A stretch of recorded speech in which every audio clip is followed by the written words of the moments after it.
Oke, hari ini kita akan melanjutkan perkuliahan kita untuk mata kuliah biologi sel.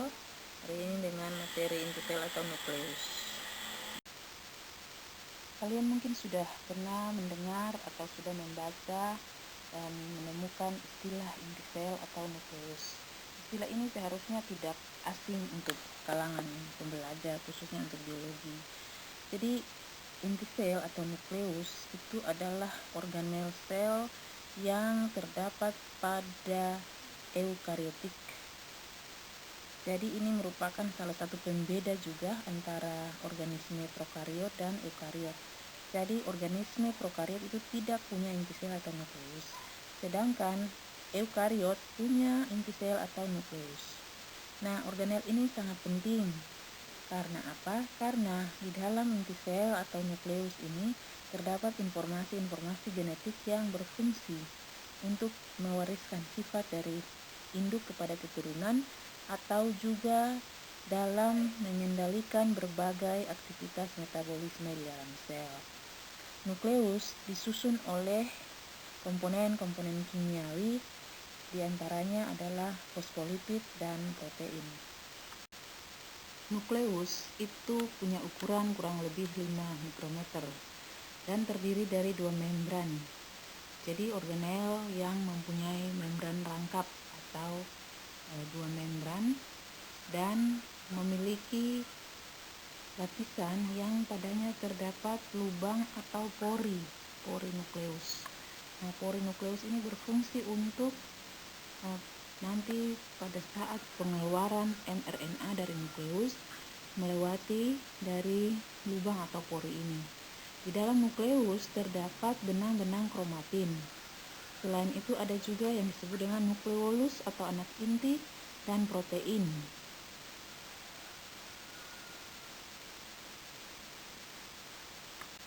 Kalau kita perhatikan letak nukleus, ada beberapa referensi, mungkin kalian sudah pernah lihat juga di beberapa buku-buku.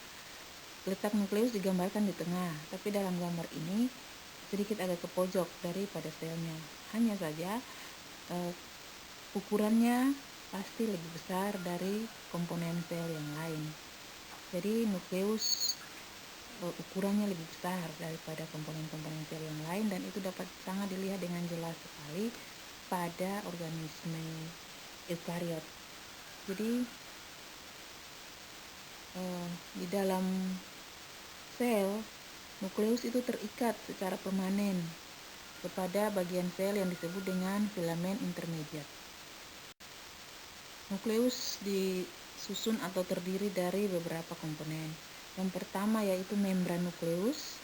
Membran nukleus itu adalah bagian yang paling luar yang merupakan pemisah antara bagian dalam nukleus atau inti sel dengan bagian sitoplasma. Membran nukleus ini sendiri terdiri dari 2 lapis, yaitu membran dalam dan membran luar, dengan struktur komponen membran yang kalau dilihat secara molekuler juga agak kompleks. Dan setelah itu bagian dalam dari nukleus ada anak inti atau nukleolus, kemudian nukleoplasma yaitu cairan di dalam inti, dan juga kromatin. Jadi kromatin ini adalah benang-benang kromosom atau materi genetik yang masih berupa benang-benang dan terurai di dalam inti sel atau. Jadi membran nukleus itu ada 2, yaitu membran dalam dan membran luar. Jadi nukleus merupakan organel dengan membran ganda. Nah, membran nukleus sendiri itu disusun oleh komponen-komponen yang disebut dengan fosfolipid. Jadi membran nukleus itu mengikuti model membran pada umumnya, yaitu model mosaik cair, di mana disusun oleh 2 lapisan ganda fosfolipid dengan bagian kepala fosfat dan bagian ekornya lipid.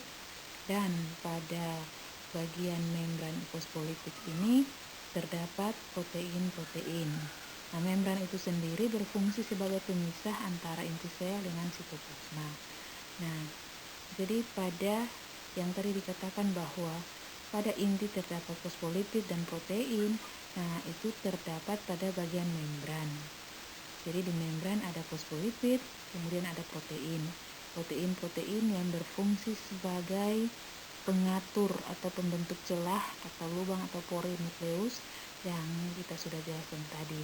Namun di inti sel atau nukleus, protein tidak hanya terdapat pada membran saja, tetapi di dalam inti, di dalam nukleoplasma, di kromatin juga terdapat protein-protein yang berasosiasi dengan DNA. Nukleus itu juga berhubungan dengan retikulum endoplasma. Nah, kemudian berhubungan dengan filamen intermedia, karena filamen intermedia ini berfungsi untuk memegang nukleus sehingga nukleus itu tidak bisa bergerak bebas kemana-mana, hanya pada posisinya saja, dan oleh karena itu dia terikat kepada filamen intermedia tadi. Jadi kemudian pada membran luar ini juga membentuk bagian yang disebut dengan selubung nukleus atau nuclear envelope. Terus padanya juga terdapat pori-pori atau yang membentuk lubang pada nukleus tadi. Antara membran luar dan membran dalam ada bagian yang disebut dengan ruang antarmembran.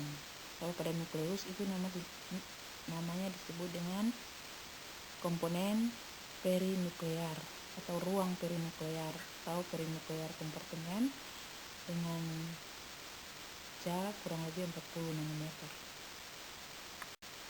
Perinuklear kompartemen ini berhubungan langsung dengan sisterna dari retikulum endoplasma. Kita ketahui bahwa proses transkripsi itu berlangsung di dalam nukleus. Hasil dari transkripsi adalah mRNA. mRNA ini akan digunakan untuk sintesis protein yang terjadi di ribosom. Nah, ribosom yang melekat pada RE yang menyusun RE kasar itu yang menjadi tempat sintesis protein. Sehingga mRNA yang keluar dari nukleus itu akan menuju ke kompartemen dari RE untuk dibawa lagi ke ribosom untuk proses sintesis protein. Oleh karena itu mengapa sampai bagian ruang perinuklear tadi dia berhubungan langsung dengan bagian sisterna dari retikulum endoplasma. Kalau membran dalam adalah bagian setelah membran luar, ruang perinuklear, kemudian membran dalam. Nah, membran dalam ini yang membatasi bagian dalam dari nukleus atau nukleoplasma dengan bagian luar. Lalu bagian membran dalam itu dia terikat kepada protein-protein di dalam nukleus yang disebut dengan lamina nukleus. Ini juga suatu filamen intermediat yang berfungsi untuk menjaga bentuk atau memegang daripada bagian di dalam inti sel itu sehingga masing-masing tetap berada pada komposisinya sendiri. Nah, pada protein lamin itulah terdapat atau menempel benang-benang kromatin itu. Tadi kita sudah membicarakan tentang pori nukleus atau nuclear pore. Ini adalah lubang atau celah yang terdapat pada permukaan inti sel atau menembus pada mulai dari membran dalam sampai ke membran luar. Nah, jadi membran inti sel itu sebetulnya dia tidak permeabel. Artinya apa? Dia tidak mengizinkan molekul-molekul yang tidak penting untuk masuk atau keluar dari inti sel. Oleh karena itu, maka supaya komponen atau molekul tertentu yang mau keluar dari inti sel itu dapat melalui membran, maka pada bagian membran itu harus ada celah atau pori yang disebut dengan pori nukleus tadi. Nah, keberadaan pori nukleus ini sendiri untuk memfasilitasi proses pergerakan molekul melewati membran inti, sehingga pori nukleus itu bagaikan celah atau terowongan, makanya namanya pori atau lubang atau celah pada nukleus itu. Jadi seperti terowongan untuk menjadi jalan masuk atau jalan lintas komponen atau molekul yang akan melewati masuk atau keluar dari inti sel ke sitoplasma atau sebaliknya. Dan ini menghubungkan antara nukleoplasma dengan sitosol. Fungsi utama dari pori nukleus ini adalah untuk sarana pertukaran molekul. antara monukleus dengan sitoplasma. Umumnya molekul yang lewat melalui pori nukleus itu adalah mRNA yang merupakan hasil transkripsi dan akan digunakan untuk proses sintesis protein. Pori nukleus itu disusun oleh protein-protein yang dapat dibedakan menjadi 4 bagian.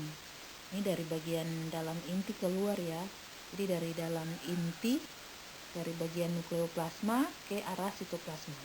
Itu dimulai pertama adalah yang disebut dengan subunit kolom. Nah, subunit kolom ini fungsinya itu pembentukan dinding atau pori nukleus. Kemudian ada yang disebut dengan subunit anular atau anulus. Ini membentuk bagian yang disebut dengan spoke yang mengarah ke tengah. Jadi ke bagian tengah, ke arah luar pada pori nukleus. Kemudian subunit luminal. Ini adalah protein transmembran juga yang menempel dari setelah subunit anulus terus mengarah ke bagian luar dari nukleus, jadi ke arah membran luar dari nukleus. Kemudian yang terakhir adalah subunit ring.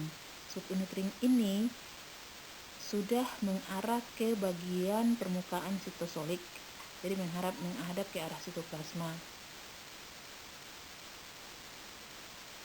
dan membentuk bagian yang disebut dengan ring atau cincin atau pada lubang atau pori nukleus tadi, sehingga secara kompleks menyusun dari lubang atau celah atau pori nukleus itu dari bagian dalam nukleoplasma mengarah ke sitoplasma. Nukleolus atau anak inti, kenapa disebut sebagai anak inti? Karena adanya di dalam inti sel atau nukleus. Jadi inti sel atau nukleus, kemudian anak inti sel atau nukleolus. Nukleolus berada di dalam nukleus. Namun, tidak sama seperti nukleus yang punya membran, nukleolus tidak punya membran. Selain itu, di dalam nukleolus juga tidak ada kromatin, maka tidak ada kromosom. Yang ada di dalam nukleolus hanya rRNA, protein-protein untuk sintesis rRNA. Jadi, RNA, ribosomal RNA, itu dirakitnya di dalam nukleolus. Nanti hasilnya itu diangkut keluar melalui dari nukleolus ke dalam nukleus, kemudian melalui pori nukleus itu diangkut keluar untuk menyusun ribosom. Jadi pori nukleus yang kita bahas sebelumnya bukan hanya untuk mengangkut mRNA saja, tapi juga untuk mengangkut rRNA. Kemudian nukleolus itu tidak selalu kelihatan jelas di dalam inti sel. Jadi dia kelihatan jelas itu hanya pada saat proses sintesis dari rRNA saja. Ketika sintesis rRNA berhenti, maka nukleolus itu seakan-akan menghilang atau mengecil. Kemudian pada awal mitosis juga nukleolus ini akan tidak kelihatan. Jadi seakan-akan mengurai. Nanti kemudian akan muncul lagi pada akhir dari telofase dan masuk pada fase awal dari siklus sel yang pertama, yaitu G1. Berikutnya adalah nukleoplasma. Nukleoplasma itu terdiri dari dua kata, yaitu kata nukleo dan kata plasma. Nukleo artinya inti dan plasma artinya cairan. Jadi diartikan sebagai cairan inti, yaitu bagian cair yang terdapat di dalam inti sel atau nukleus. Sama seperti sitoplasma, yaitu cairan yang terdapat di dalam sel, maka nukleoplasma adalah cairan yang terdapat di dalam inti sel. Meskipun dikatakan sebagai cairan, tetapi nukleoplasma itu tidak sangat cair, tapi bahkan dikatakan bahwa sifatnya lebih kental dari sitoplasma.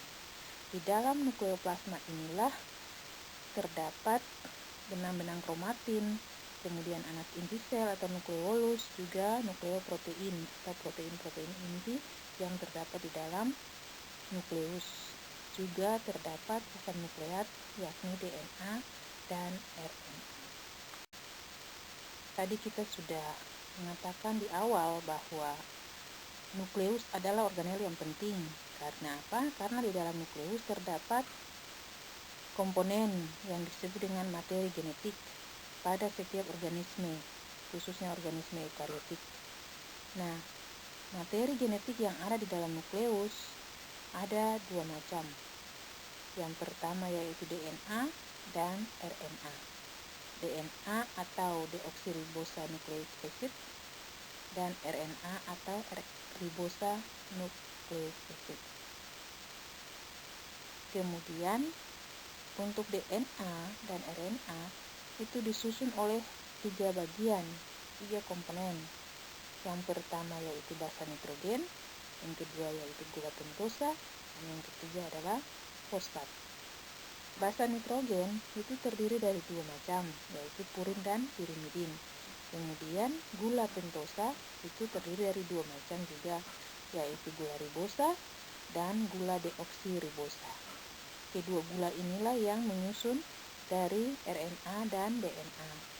Jadi gula ribosa itu menyusun RNA, sedangkan gula deoksiribosa itu menyusun DNA. Jadi inti sel atau nukleus itu ya, kita ibaratkan seperti mangkuk di dalam sel, yang di dalam mangkuk itu kalau kita lihat seperti ada soto mie, maka benang-benang itu sesungguhnya kalau pada sel, pada nukleus, benang-benang itu adalah benang-benang kromatin. Nah, ini jika sel belum membelah, kelihatannya seperti benang-benang kromatin. Namun, kalau sel itu mau membelah, maka kromatin yang seperti benang-benang kusut ini itu akan memendek dan menebal membentuk kromosom. Nah, sesungguhnya kromatin itu sendiri jika diuraikan, maka kromatin itu adalah untaian DNA. DNA atau deoksiribonucleic acid itu yang melingkar-lingkar membentuk seperti kelihatan seperti untaian itu. Nah, ini kemudian ketika sel akan membelah, DNA itu akan kromatin itu akan memendek dan menebal membentuk kromosom sehingga nampak seperti huruf XX di dalam referensi-referensi menggambarkannya seperti itu. Akan dalam pengamatan mikroskop juga kelihatan seperti bentukan huruf X itu adalah kromosom. Ini adalah komponen penyusun dari DNA. Jadi DNA itu disusun oleh basa nitrogen, gugus fosfat, dan gula pentosa. Basa nitrogennya itu terbagi atas dua, yaitu basa purin dan basa pirimidin. Kemudian basa purin terbagi atas adenin dan guanin, dan pirimidin terbagi atas sitosin dan timin. Adenin disimbolkan dengan A, guanin dengan G, sitosin dengan C, dan timin dengan T. Nanti dalam menyusun DNA, adenin dari purin itu akan berpasangan dengan timin dari pirimidin. Sedangkan guanin dari purin itu akan berpasangan dengan sitosin dari pirimidin. Nah, perpasangan basa ini yang berikatan melalui ikatan hidrogen membentuk untaian DNA. Nanti kita bicarakan secara khusus lagi. Mungkin ada di slide-slide selanjutnya. Kemudian juga gula pentosa. Nah, ingat di sini bahwa gula pentosa, jadi gula dengan 5 karbon. Kemudian ada gugus fosfat yang terikat pada gula. Nanti kita lihat di tayangan selanjutnya. Ini adalah komponen penyusun dari DNA. Jadi DNA itu ya disusun oleh 3 bagian, 3 komponen, yaitu gula, basa, dan fosfat. Gula, basa, dan fosfat ini namanya nukleotida. Sedangkan jika hanya gula basa saja namanya nukleosida. Oleh karena itu maka nukleotida bisa juga disebut sebagai nukleosida fosfat.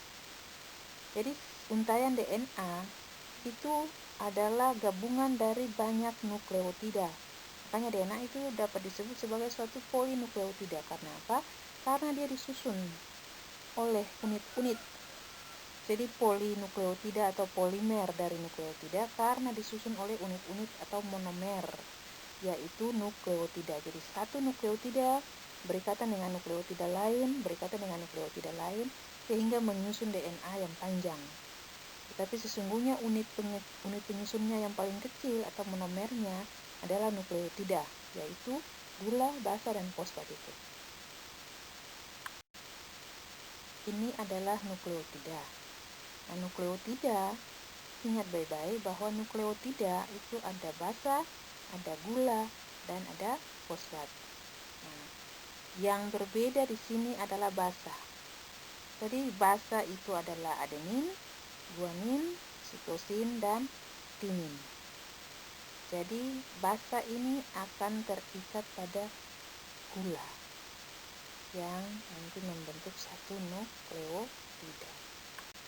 Ini adalah gambaran DNA sebagai suatu polinukleotida.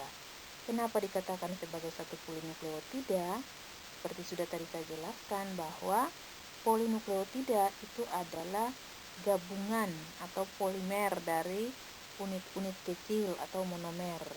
Maka satu nukleotida DNA akan berikatan dengan nukleotida yang lain, kemudian berikatan lagi dengan nukleotida yang lain, sehingga semakin banyak nukleotida akan membentuk untayan DNA yang panjang. Jadi DNA itu disebut sebagai satu polinukleotida karena disusun oleh banyak nukleotida. Nukleotidanya sendiri terdiri dari gula, basa, dan fosfat. Kemudian fosfat itu berikatan antara gula yang satu dengan gula yang lain. Pada atom karbon nomor berapa dari gula, yaitu pada atom karbon nomor 3. Pada nukleotida yang satu dengan atom karbon nomor 5 pada nukleotida berikutnya. Nah, ikatan fosfat ini yang disebut dengan ikatan fosfodiester untuk menyusun suatu untayan DNA. Tetapi ingat juga bahwa DNA itu tidak satu untai, tetapi dua untai atau double helix. Maka ada satu untayan, kemudian nanti ada satu untayan lagi. Nah, bagaimana supaya untayan yang satu ini dapat berikatan dengan untayan yang lain? Nah, ikatannya itu terjadi antara basa nitrogennya. Nah, basa nitrogen pada DNA yang satu, misalnya adenin, akan berikatan dengan basa nitrogen yang lain pada DNA yang lain lagi dengan basa nitrogen, yaitu tim. Komponen asam nukleat yang berikut yaitu RNA atau ribonucleic acid atau asam ribonukleat. Nah, RNA itu juga suatu polinukleotida, tetapi pendek, jadi tidak panjang seperti DNA. Kalian tentu bisa bertanya, kenapa DNA dan RNA berbeda dalam ukuran? Atau kenapa RNA itu tidak sepanjang DNA? Nah, jawabannya adalah bahwa karena RNA itu adalah hasil transkripsi dari DNA. Sehingga meskipun DNA itu panjang, dapat mengandung berjuta-juta basa, tetapi RNA adalah pendek. Jadi itu berarti bahwa tidak semua basa yang menyusun DNA itu ditranskrip secara bersamaan. Dalam artian bahwa yang ditranskrip hanya urutan-urutan basa tertentu saja yang dibutuhkan untuk proses sintesis protein. Oleh karena itu, maka RNA itu tidak panjang seperti DNA.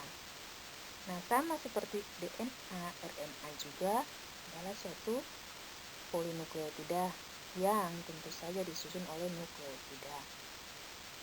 Nukleotida ingat tadi adalah basa, gula, dan fosfat. Tetapi di sini juga ada perbedaan basa nitrogen pada RNA dan DNA. Perbedaannya ada pada basa nitrogen pirimidin. Jika DNA pirimidinnya adalah sitosin dan timin, maka pada RNA Pirimidinnya adalah sitosin dan uracil.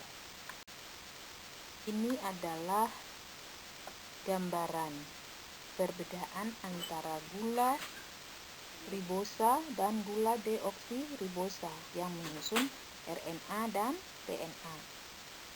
Keduanya sama-sama adalah gula pentosa, yaitu gula berkarbon 5. Perbedaannya pada RNA dan DNA yaitu bahwa pada DNA gula pentosanya kehilangan atom oksigen pada atom C nomor 2. Jadi bisa dilihat bahwa pada DNA tidak ada oksigen di atom nomor 2. Jadi mengalami kehilangan oksigen, deoksi, kehilangan oksigen. Jadi gulanya namanya jadi deoksiribosa. Sedangkan RNA, gula pentosanya tidak mengalami kehilangan oksigen. Jadi perbedaan yang ditandai merah ini hanya di DNA itu hanya hidrogen, sedangkan di RNA ada oksigen. Jadi gugus hidroksil tetap ada di sini di RNA pada atom C nomor 2 dari gulanya. Oleh karena itu makanya di DNA namanya gula deoksiribosa dan di RNA namanya gula ribosa. Ini adalah perbedaan antara DNA dan RNA. Perbedaan yang pertama yaitu pada rantai polinukleotida.